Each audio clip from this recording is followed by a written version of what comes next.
My name is Kris Martin. I was so lucky to be part of Diversity United. And I made a new piece for the exhibition called Narrenschiff, which is the ship of fools.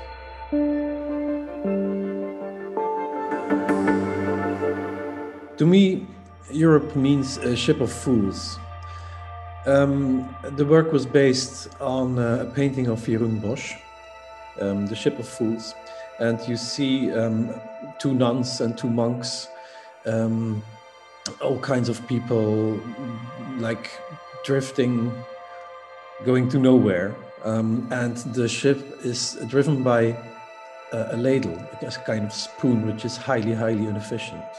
It's human. It's not only about Europe, this work. And I think it's also me. I'm making part of humanity. I'm a member of humanity, whether I want it or not.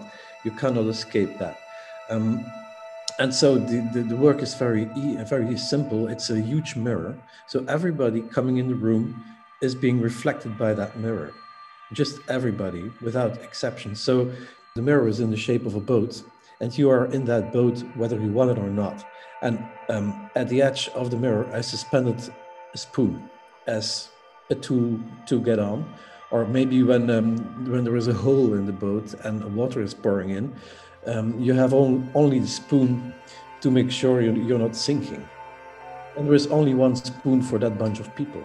I see myself as a fool, eine Narre, because, you know, the good thing, one of the good things of being an artist is that you are not getting a position on the social ladder. You're not high, you're not low.